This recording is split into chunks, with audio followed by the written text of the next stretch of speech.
Hi, my name is Gina Di Giovanni, and I'm a nurse practitioner for Pasadena Unified School District. What would you tell a student about safe sex? First, I'd like to give them a clear definition of what safe sex actually is. And safe sex is when people engage in sexual activity that does not involve the exchange of bodily fluids, such as sperm, blood, saliva, or vaginal secretions. But safe sex is not to be mistaken for oral sex, because oral sex, unlike many young people believe, is not considered safe sex.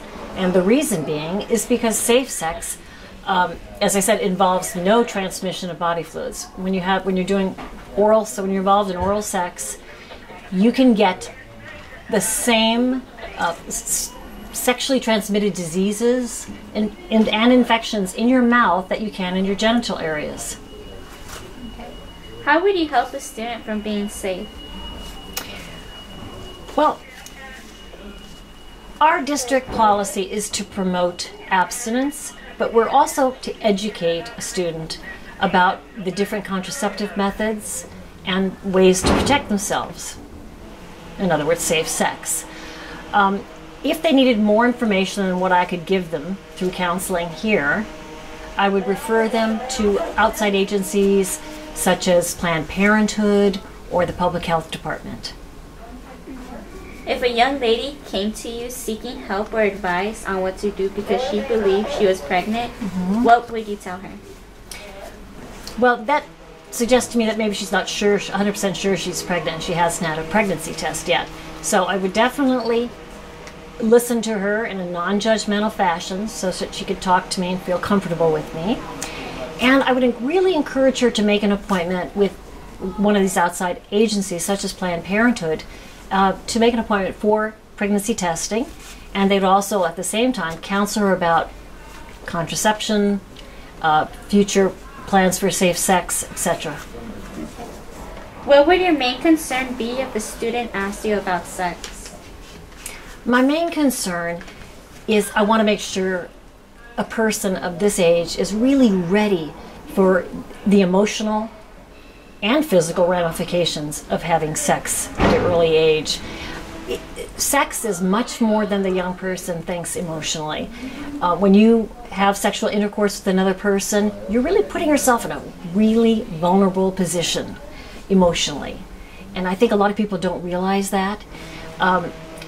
Also, you really want to know your partner. And I'm not telling you that there's a certain time frame for when a person is ready, but they really need the maturity to be able to talk to their partner and find out about their sexual past, as well as they need the knowledge to know about contraceptive methods and what constitutes safe sex, and ask themselves, why do I want to have sex? This is the most important question a young person can ask. Am I wanting to engage in sexual intercourse because my friends are doing it, it's the thing to do, because I feel pressured by my boyfriend, because I want him to like me, or my hormones are raging and I'm really ready to try something?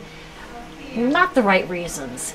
That's why I tend to think that people in school just don't have the maturity to handle something like this. Would confidentiality apply to you if a student were to come up to you about sex? Absolutely. For California state law tells us that anyone 12 and up, if they were to approach you about such a matter, it is confidential. We do not have the right to contact their parents. When you hear about students having sex, do you treat it or judge it as if they were doing drugs? No. I think one of the best ways to allow young people to talk to you is to listen really well and remain non-judgmental about it. So no, I do not judge them. Absolutely not. Okay. What would your best advice be to a student about safe sex? My best advice is abstinence. Abstinence is the best and the totally safe method. If they're not going to practice abstinence, then they must get educated about the different contraceptive methods as well as the different protective barrier methods such as condoms, etc., that are out there.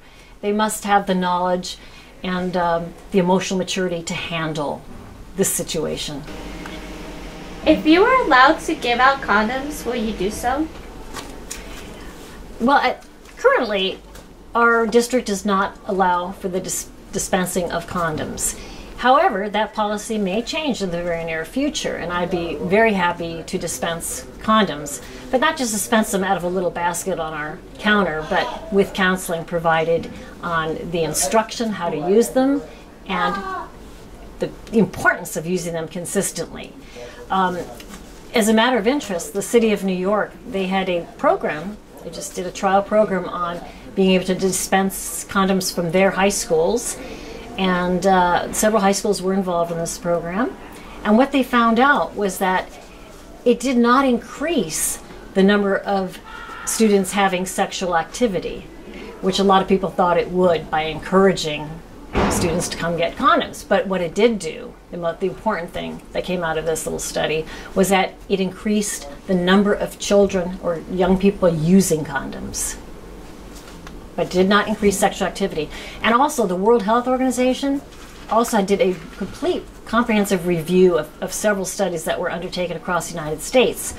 And what they found, they looked at preventative services, counseling, and dispensing of condoms and contraception. And they also found that it did not increase the number of students having sex, and it did not increase the age at which they, or lower the age, I should say, at which they started having sex.